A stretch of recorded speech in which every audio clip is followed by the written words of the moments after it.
The trap is not that you're seeking. The trap is that you secretly believe that what you're seeking is somewhere else. That's where the suffering begins. Because once the mind decides that truth, God, or the monad exists in some future moment, it creates a distance that was never actually there. And then your whole life becomes a chase. You chase the next insight, the next practice, the next moment where everything finally clicks. But somehow, even after all the searching, something still feels just out of reach. You understand more, but you don't feel free.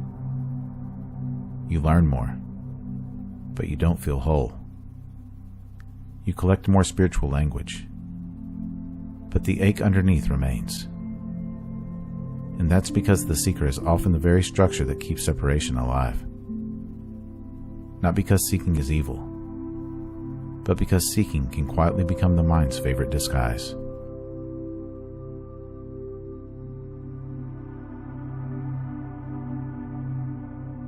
And let's be honest, seeking often begins from a real wound. You are not searching for no reason. You started seeking because something in life hurt. Something felt empty.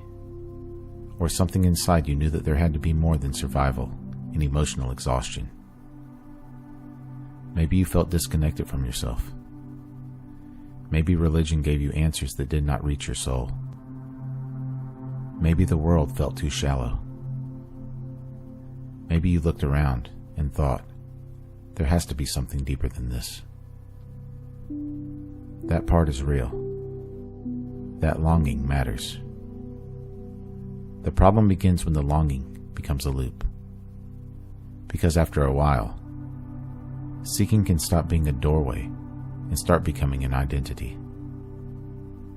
You become the one who was almost there, almost healed, almost aligned, almost worthy of peace. And that almost becomes a cage. Because the mind loves postponement. It will tell you just one more insight, just one more explanation, just one more spiritual experience. Then you can rest. But rest never comes because the mind keeps moving the finish line.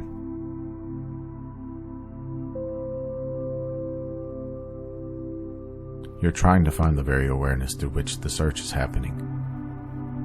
You're looking for the light while using the light to look. You're searching for the witness, but the witness is already present in every moment of searching. This is why the monad cannot be found like an object. You can find a book. You can find a technique. You can find a concept. But the monad is not one more thing inside experience. The monad is the indivisible reality from which experience appears. It is not hiding behind the next door. It is not waiting at the end of your spiritual effort. It is not something the personality finally earns after becoming pure enough, smart enough, or enlightened enough. The monad is not reached by the seeker because the seeker is part of what appears within it. That is the shift. You don't arrive at the monad as a separate self. The illusion of separation softens, and what was always here becomes obvious. That's why intense seeking can become exhausting. Because part of you is trying to reach what has never moved.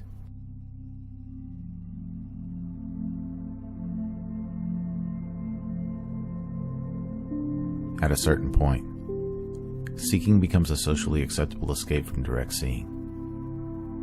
And this is where you have to be honest with yourself.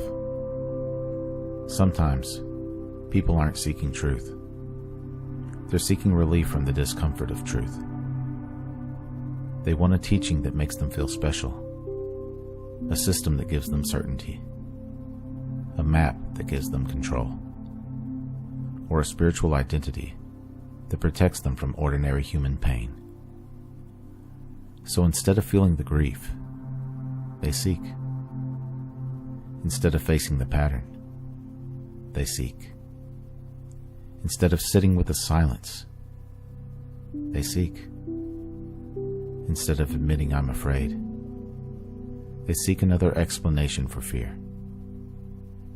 And the mind loves this, because seeking feels productive.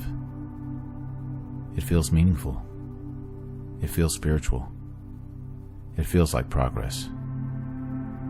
But sometimes, the most spiritual thing you can do is stop using spirituality to avoid the raw simplicity of what is happening. The argument, the insecurity, the unspoken resentment, the constant need to know what everything means. The monad is not found by escaping your life. It is recognized through the life you keep trying to transcend. Right here, in this breath, in this room, in this exact moment you think is not spiritual enough. That's the trap of seeking. It convinces you that truth is elsewhere, while truth is quietly present in the place you keep abandoning.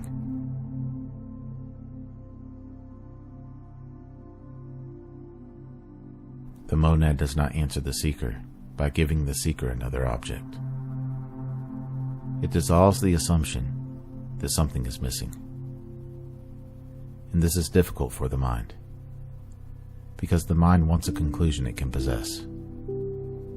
It wants to say, I found it. I understand it. But the monad is not possessed. It's recognized. And recognition feels very different from achievement. Achievement says, I became something. Recognition says, I was never separate from what I was searching for. Achievement strengthens the seeker. Recognition makes the seeker unnecessary. This doesn't mean you stop learning. It doesn't mean you stop practicing.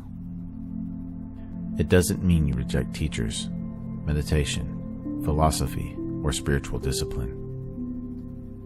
It means you stop using those things to create distance from what is already here. A teaching can point. A practice can soften the nervous system. A symbol can awaken remembrance. A teacher can mirror truth. But none of them can replace direct seeing. Because the monad is not in the pointer. It is the light by which the pointer is seen. And when this becomes clear, seeking changes. It becomes lighter, cleaner, and less desperate. You can still explore, but you are no longer begging reality to complete you.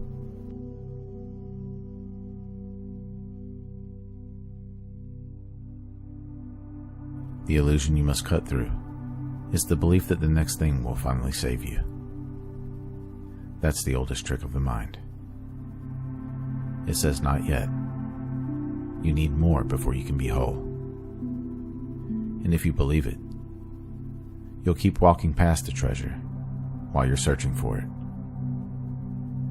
That doesn't mean every future step is meaningless.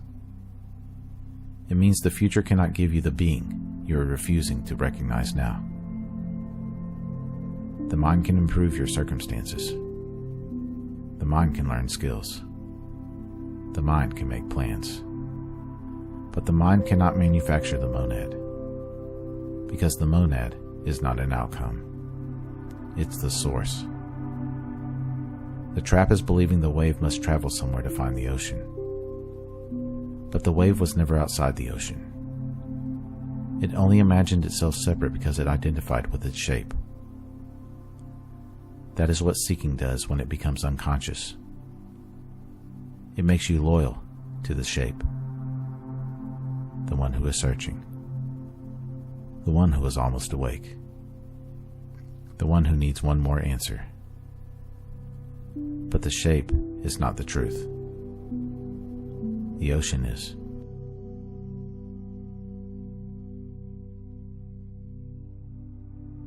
In real life, this shift is very practical. It looks like noticing when you are consuming spiritual content because you are genuinely open, versus when you're trying to escape anxiety. It looks like closing the book for a moment and actually feeling the ache in your chest. It looks like meditating without trying to force a mystical experience. It looks like praying without turning God into a vending machine for emotional certainty. It looks like admitting, I keep searching because I'm scared to be still. It looks like going through your day without needing every moment to prove you are progressing. Because the ego can make spirituality into a performance. It can make healing into a scoreboard. It can make awakening into a personal brand. And if you're not careful, you'll become more attached to being a seeker than you ever were to being lost. So bring it down to the ordinary. When you wash your hands, be there. When you speak to someone, listen. When emotions rise, stop narrating it for a second and feel it directly. When silence appears, don't rush to fill it. When you feel the urge to find another answer, ask yourself, am I seeking truth right now, or am I avoiding presence? That one question can cut through years of spiritual noise. Because the monad is not somewhere else. It is not waiting for a more dramatic version of your life. It is revealed in the simplicity your mind keeps overlooking.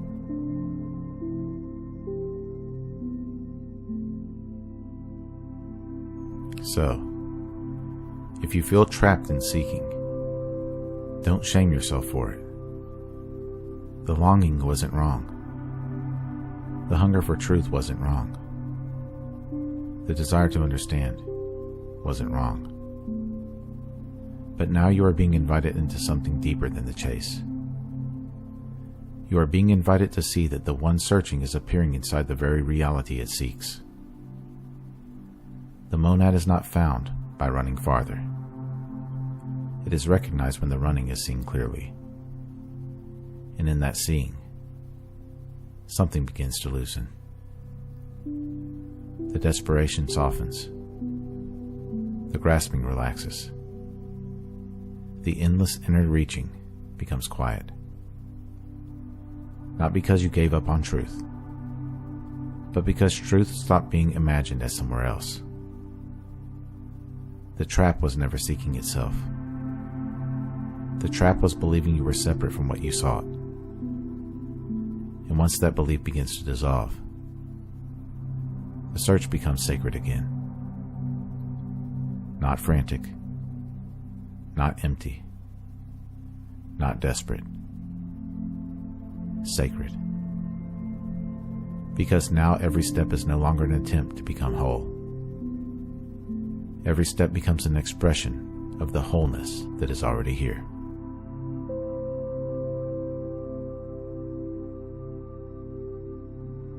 If this journey spoke to you, be sure to like, subscribe, and share this video with someone ready to experience life beyond thought.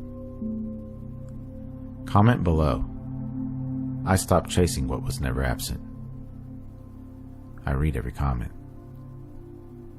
If you would like to support my work directly, you can do so at buymeacoffee.com/MagnumOpus333. Or you can explore some original merchandise at my Teespring store online. The link is in the description below. Remember, your consciousness is the key that unlocks reality. Let's keep unlocking it. Together. Thank you for watching. Until next time.